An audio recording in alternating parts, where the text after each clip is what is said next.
For several years, the Saudi leadership touted an ambitious plan to build a futuristic green city in the middle of the desert. Their project, dubbed Neom, comes with a price tag of $1 trillion. At the center of this mega project, which will cover an area larger than Kuwait, will be a skyscraper called The Line. Construction has reportedly begun on what will be the largest man-made structure ever, if completed. Stretching 170 kilometers and standing 500 meters, this linear city will house 9 million people and have no roads. Instead, residents will be able to walk wherever they need and travel from end to end in as little as 20 minutes on a high-speed train. Located in Saudi Arabia's northwest near the Red Sea, the building is expected to run on renewable energy and vertical farms to feed its millions of residents. Although details are scarce, the project is being pushed heavily by Saudi Crown Prince Mohammed bin Salman, whose 2030 Vision project looks to transform Saudi Arabia's oil-driven economy to one centered on technology and tourism. So is this trillion-dollar linear city more fantasy than the future?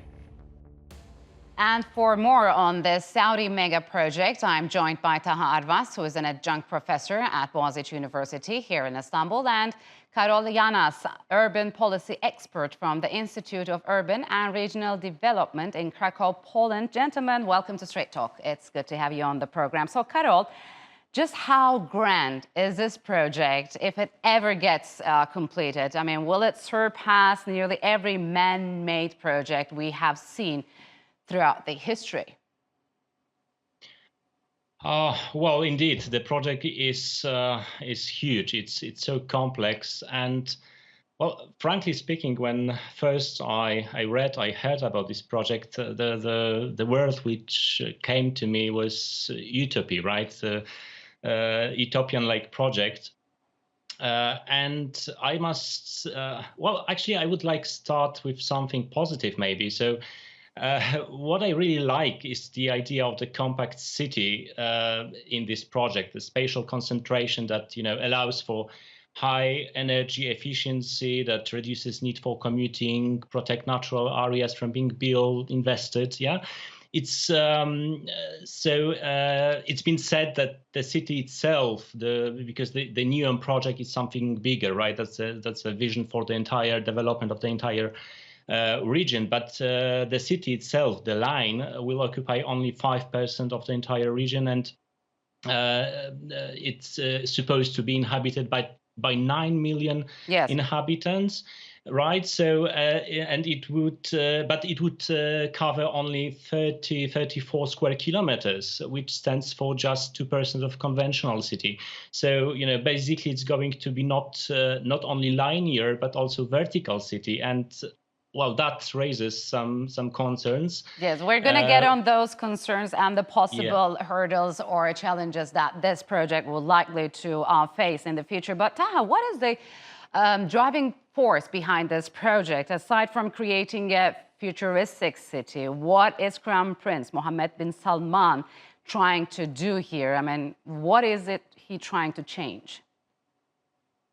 Right. This is more than just an infrastructure project. Like, I think what you're alluding to is this is his first major initiative that's now almost 6 years old. This was announced in 2017. So it was meant to be really, I mean, the reality, he's trying to make another Dubai. Let's be honest here. This is, when you hear the line, I know of no other city in the world, frankly, other than Dubai, which is constructed in a line. Sheikh Zayed Road in Dubai's straight line that's approximately as long as this is, so it's very close to that.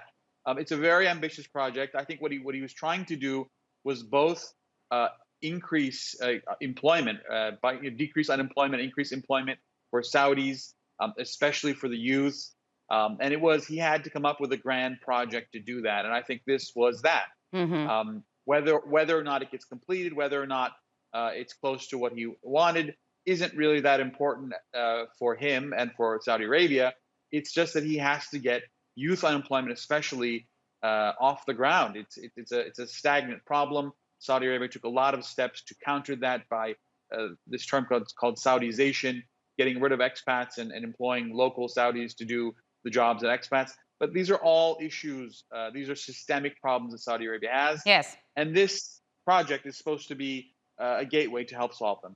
So, Karol, many mega projects across the Middle East have hit hurdles in their constructions, like cities like Dubai, seen their own futuristic projects hit roadblocks, whether it be the environmental issues or financing. So what could derail this project? So, well, everything can can be. It's everything here is really challenging, starting from the very construction of the city. So itself, yeah, it's unprecedented challenge. But even bigger challenge, from my point of view, would be to implement the entire economic, social ecosystem. You know, one thing is to build the so-called hardware of the city, right? Buildings, public spaces, facilities, I know, parks, entire technological, very advanced technological systems. But completely different thing is to make it functioning, to create a livable, vibrant city. So, you know, the former, the urban hardware, that can be tackled somehow. We can imagine that with such a sea of petrodollars and Yes. and talented planners, well, that could be solved somehow, probably. But it is not so easily to engineer urban life, right? And that cannot be so easily created or bought simply, right? So yeah, and you know, most of the cities we know actually, and among them those most successful ones, these are actually cities which were developed organically as a result of many overlapping processes, drivers, decisions. They have history, identity. In fact, they are open processes, you know, whereas these artificial cities created on demand as a result of administrative decisions, or what's even worse, as an implementation of some architectural utopias or ideologies, they usually fail. And well, Masdar city, for example, in UAE, that could be a recent example, but we can learn also from the entire history of modernism in Europe, in US. Yeah, so Taha, the first phase of the line is expected to cost $319 billion, half of it which will come from the kingdom's sovereign wealth fund. But where will the rest come from? Right. So foreign direct investment is what Saudi Arabia was hoping for when it started the project. To date, I think it's got very little in the project. But the good news for Saudi Arabia is since 2017, and I'll jump in to help answer the question you posed, Karol. What could derail the project? And the answer is lower oil revenue. But now we're in this period of a booming oil environment. So Saudi Arabia is filling its coffers with petrodollars. So yes, it's supposed to come up with 200, 300 billion from investment, but it might not need that. If this rate of increase in oil revenue continues the way it is, I think it's gonna go ahead with this project anyway. I think the Crown Prince has no choice. I think it would be a monumental failure for them to step back from it. I don't think it's the political will there is for him to say, okay, it didn't work out, we didn't get the investment, I'm not going to do it. I think it's with some respect, it has to go forward. Yeah. So it'll yeah. So if succeeds, Karol, within half a century, would this be a revolutionary move in terms of urban living, design, and architecture? I mean, what do urban planners like yourself think about it? Well, if succeeded, then probably yes. And I think it's on the one hand, it's really a breathtaking initiative, and it's well, it's a dream, right? It's a future city. It's a place where you can test every cutting edge technology which are developed at the moment. Well, it's been also said that it's going to be the most sustainable city in the world, and when I can't get rid of an impression that something simply doesn't add up here. That there is a big contradiction between the very idea of building such a huge, gigantic structures in the middle of a desert in extremely difficult climate conditions without any actually justified demand, in fact, right?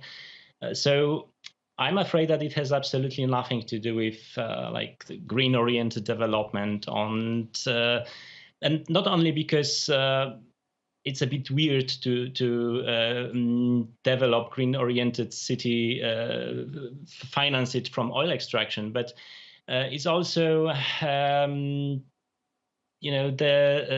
green development, sustainable urban development. It's about reuse, redevelop, revitalize, maybe even enlarge existing structures, right? But with some reference to, for example, observed demographic trends. Yes. Based on existing infrastructure, using local resources, based on local cultural traditions. So in that way, I'm a bit skeptical about the success. Of yes, course, I can clearly see that. So Taha, the Crown Prince says he wants the city to home Saudi citizens as well as foreigners. What impact could that have on the Saudi society, and would new laws and regulations need to be passed to accommodate the millions of foreign residents who are likely to live there? Sure. So the Saudis have said this is a completely autonomous zone. It has nothing to do with the Saudi proper, as far as laws, as far as administrative rules. It'll have its own justice system. It'll have its own local ordinances, etc. So that's one of the ways that they're saying this. It's going to be a free trade zone. It's going to be all these things that expats would want.